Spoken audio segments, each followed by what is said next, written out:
Bienvenidos nuevamente a nuestro estudio de Apocalipsis 10. En la entrega anterior, examinamos el pasaje donde el ángel jura que el tiempo profético no existiría más, marcando así el año 1844. Asimismo, distinguimos dos conceptos fundamentales, el tiempo profético y el tiempo profetizado. El primero se rige por la escala simbólica de día por año, en la que cada día mencionado en la profecía equivale a un año calendario en la realidad. Esto proporciona claves para determinar un punto o fecha de partida y una fecha de finalización. El segundo, en cambio, abarca eventos de tiempo literal en los que no es factible establecer una fecha de inicio y fin. Un ejemplo de tiempo profético es aquella profecía que menciona 2300 tardes y mañanas. ¿Pero qué es la profecía de las 2300 tardes y mañanas? En el capítulo 8 del libro de Daniel, versos 13 y 14 encontramos que dice: Entonces oí a un santo que hablaba, y otro de los santos preguntó a aquel que hablaba: ¿Hasta cuándo durará la visión del continuo sacrificio, y la prevaricación asoladora entregando el santuario y el ejército para ser pisoteados? Y él dijo: Hasta 2300 tardes y mañanas, luego el santuario será purificado. En el capítulo anterior estuvimos viendo algo de esta profecía. Para entenderla debemos recordar aquel principio de interpretación profética. En algunas profecías bíblicas, Dios en lugar de decir años, dice días. Esos días se llaman días proféticos. Un día profético equivale a un año literal de 360 días. Este principio se extrae de los libros de Números capítulo 14, verso 34 y Ezequiel capítulo 4 verso 6. Por lo tanto, 2300 tardes y mañanas representan 2300 días simbólicos o proféticos que son años literales. La profecía menciona tardes y mañanas, pero esto se cuenta como un día, ya que en el cómputo hebreo un día está compuesto por la tarde y la mañana. Específicamente, para los antiguos hebreos la jornada comenzaba con el atardecer, continuaba durante la noche, el amanecer y las horas de luz, y concluía con la siguiente puesta de sol, la cual daba inicio a un nuevo día. Esta forma de representar el tiempo en una profecía es lo que se conoce como un tiempo profético. Porque la unidad de medida utilizada es simbólica. El cálculo. En el capítulo 9 de Daniel se le otorgan al profeta más detalles sobre el cumplimiento de esta profecía, la cual es la más larga de toda la Biblia. Allí se dice en los versos 24 al 27. 70 semanas están determinadas sobre tu pueblo y sobre tu santa ciudad, para terminar la prevaricación, y poner fin al pecado, y expiar la iniquidad, para traer la justicia perdurable, y sellar la visión y la profecía, y ungir al santo de los santos. Sabe, pues, y entiende, que desde la salida de la orden para restaurar y edificar a Jerusalén hasta el Mesías príncipe, habrá 7 semanas, y 62 semanas, se volverá a edificar la plaza y el muro en tiempos angustiosos. Y después de las 62 semanas se quitará la vida al Mesías, mas no por sí, y el pueblo de un príncipe que ha de venir destruirá la ciudad y el santuario, y su fin será con inundación, y hasta el fin de la guerra durarán las devastaciones. Y por otra semana confirmará el pacto con muchos, a la mitad de la semana hará cesar el sacrificio y la ofrenda. Después con la muchedumbre de las abominaciones vendrá el desolador, hasta que venga la consumación, y lo que está determinado se derrame sobre el desolador.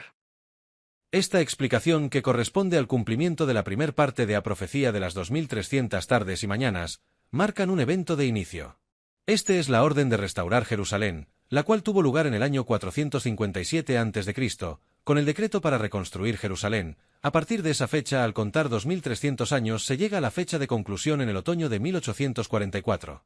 Específicamente el 22 de octubre de 1844. La promesa del texto, Daniel capítulo 8 verso 14, expresa: hasta 2300 tardes y mañanas, luego el santuario será purificado. ¿Qué significado tiene la purificación del santuario? Ahora veremos la primera conexión entre esta profecía y Apocalipsis capítulo 10 verso 6. Al llegar al capítulo 10 de Apocalipsis, un ángel poderoso jura solemnemente que el tiempo no será más. Ya vimos en el tema anterior que no quiere decir que la historia humana terminaría en ese instante ni que el tiempo astronómico se detendría. El vínculo profético significa que ha llegado a su fin el tiempo de los periodos cronológicos proféticos. Como la profecía de los 2300 años terminaba en 1844, es un tiempo en el que se puede determinar una fecha de finalización acorde con la expresión «el tiempo no será más». Esto quiere decir que a partir de ese momento la humanidad ya no tendría más fechas proféticas ni cómputos de tiempo fijados en el calendario. Elena de White lo expresó así. Este tiempo, El que el ángel declara con un solemne juramento, no es el fin de la historia del mundo ni del tiempo de gracia, sino del tiempo profético que precederá al advenimiento de nuestro Señor.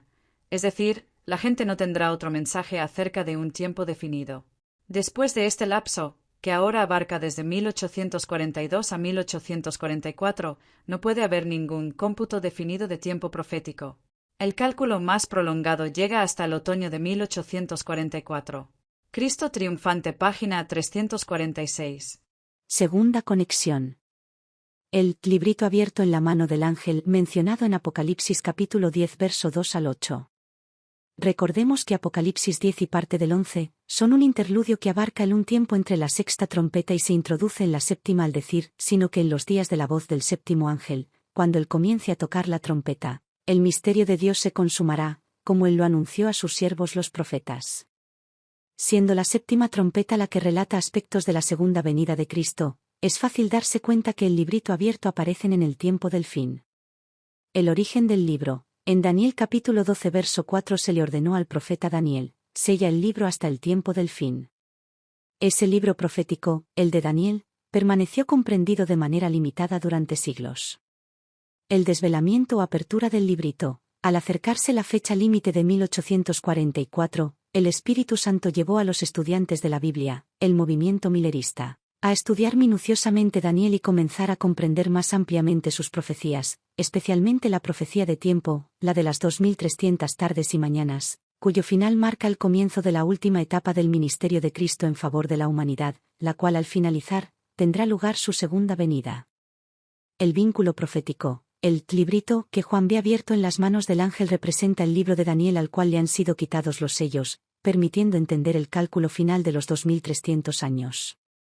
Tercera conexión. Dulce en la boca, amargo en el vientre. Apocalipsis capítulo 10 versos 9 al 10. Cuando a Juan se le ordena comer el librito, experimenta dos sabores contrastantes que profetizan la vivencia del pueblo de Dios al cierre de esta profecía. Dulce como la miel en la boca. Comer representa estudiar, digerir y apropiarse del mensaje profético. Al descifrar que los 2300 años terminaban en 1844, los creyentes creyeron equivocadamente que la purificación del santuario significaba que Jesús vendría a purificar la tierra. La expectativa de ver a Jesús regresar en 1844 generó un gozo y una dulzura inefables en el corazón de los creyentes. Amargo en el vientre. El gran chasco llegó el 22 de octubre de 1844 y Jesús no descendió a la tierra. Esta experiencia amarga fue el gran chasco de 1844.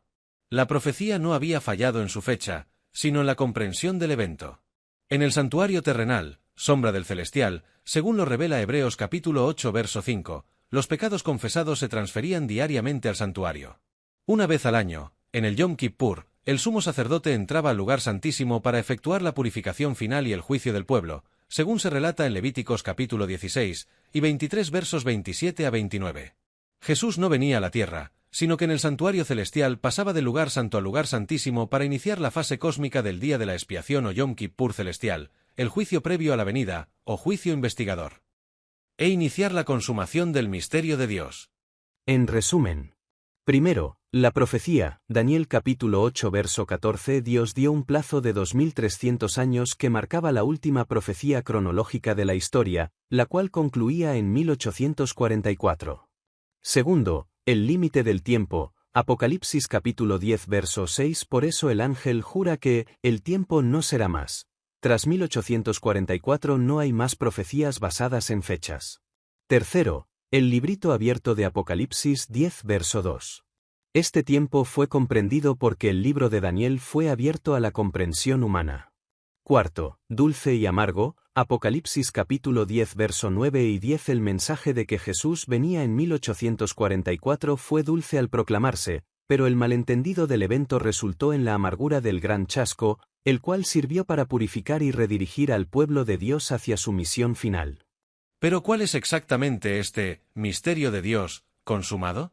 Apocalipsis 10 verso 7 dice así, sino que en los días de la voz del séptimo ángel, cuando él comience a tocar la trompeta, el misterio de Dios se consumará, como lo anunció a sus siervos los profetas. El misterio de Dios. En las cartas del apóstol Pablo, como en Colosenses y Primera de Timoteo, el misterio es el plan de salvación, Dios hecho hombre y Cristo morando en el corazón del creyente. En Apocalipsis 10 verso 7, cuando se nos dice que este misterio se consumará, significa que el plan de la redención entra en su fase de cierre.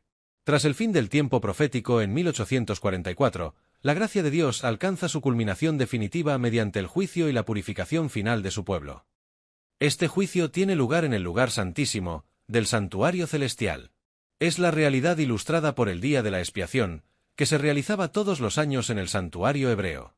En el lugar santísimo se juzga a los que profesaron fe en Dios, a los que están inscritos en el libro de la vida, y a los que recibieron luz del Evangelio.